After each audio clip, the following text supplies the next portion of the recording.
Top 5 wild Big 12 finishes of 2023 already. Smokey sent a text to me this morning about what we've already seen, and it kind of hit me like we're 6 weeks into this thing.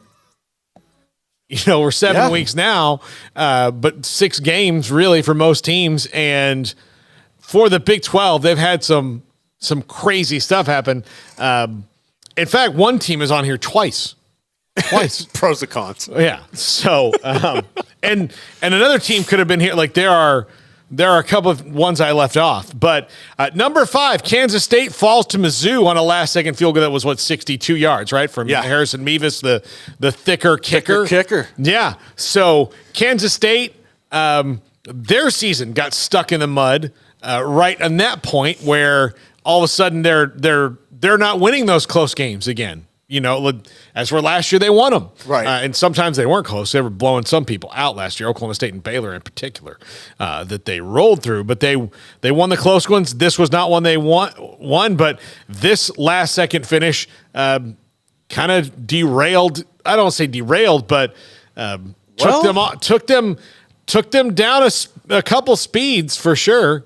It wasn't a conference game, but they haven't played. It was a rivalry game, though. Yeah, but they haven't played as confident as they were since that point. That and also Will Howard getting hurt. Yeah. And he has not looked the same. I think going into this game, I fully expected K-State to roll Mizzou. But for them, Mizzou to show I think that was kind of like their breaking point, to their coming out party, let everybody know, like, hey, we're for real this year, per se. I think Brady Cook looked really good in that game. What we've seen from their receiving core, Theo Weiss and those guys, Burton. I think Kansas State just kind of walked into a buzzsaw, and they've been reeling ever since. Yeah. Number 4, UCF. These are the last two that are in a non-con. 56-yard field goal, Colton Boomer to top Boise State. Then when they needed one, he didn't get it 56, and it was longer than that anyway. But and we'll talk about that in a second. But this one makes you think, this UCF team's got some moxie. Now, they haven't really played with John Rice Plumlee in the last few weeks at all. He came back for a minute, got hurt again.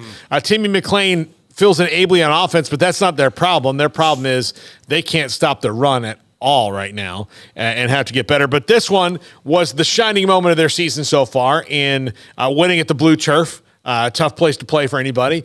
And Colton Boomer won that one for them. And then we'll stick with UCF as we roll into number 3 here.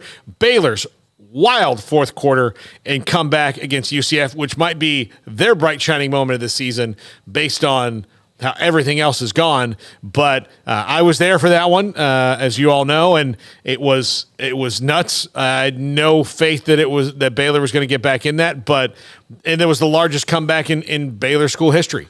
So that was something else, and we've seen that, and it right now it just sticks as a moment in time for Baylor, because right after that they went and got throttled at home by Texas Tech, and now they're on the bye. But still, when they look back on this season, they'll be able to say they did that. Yeah, and it also is kind of proof that if you actually use Richard Reese, good things might happen. Yeah. And I just won't let that alone. I can't let that be. Yeah, I think he's banged up, though. I don't know. I understand, but that's ridiculous. There's some ambiguity there as to what's going on. Number 2, last week, OU's Red River comeback.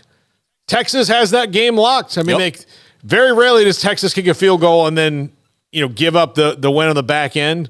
But that's 2 out of 3 years where Texas has had that game in hand and lost it, although Oklahoma led for most of the game this year. But Dylan Gabriel had probably a Heisman moment if he continues on the track. He put OU in the playoff conversation. Mm-hmm. And, I think everybody can know what number 1 is, but until last night, this one would have been number 1. But that one was such a statement game for Oklahoma. And one of the best football games I've ever seen, and we'd probably still be talking about it, and might still, if not for last night. But we'll talk about this one for a second, Garrett. Changed.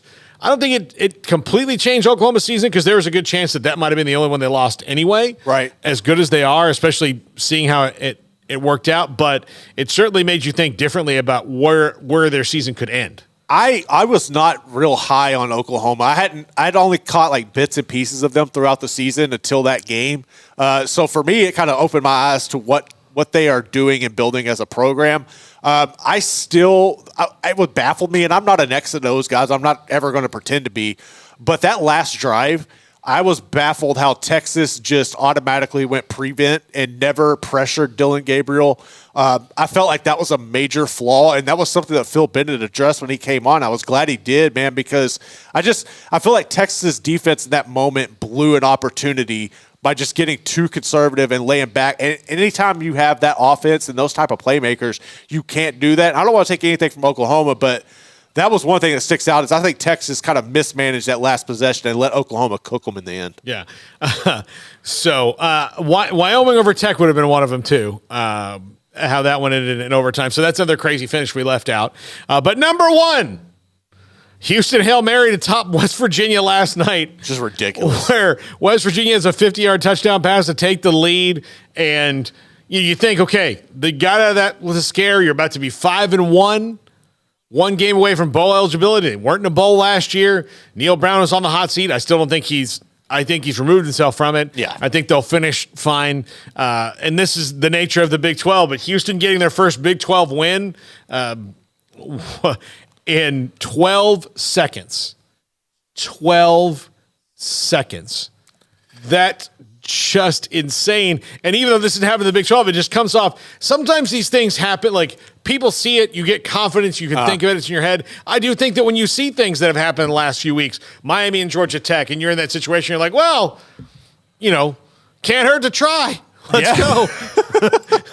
No, that was a remarkable play. I don't, just the lead changes, the whole way that came in.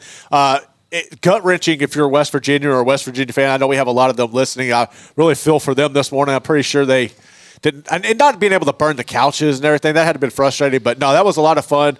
Great win by Houston, and just emotional damage to Dana Holgorsen. I can't imagine what he was going through. Just the storylines, that being his old team and everything. Happy for Hogo to get that win. Yeah, absolutely. All right. Thanks to Garrett for producing today. Thanks to all of our guests, Kevin Eschenfelder, Sam Bradshaw.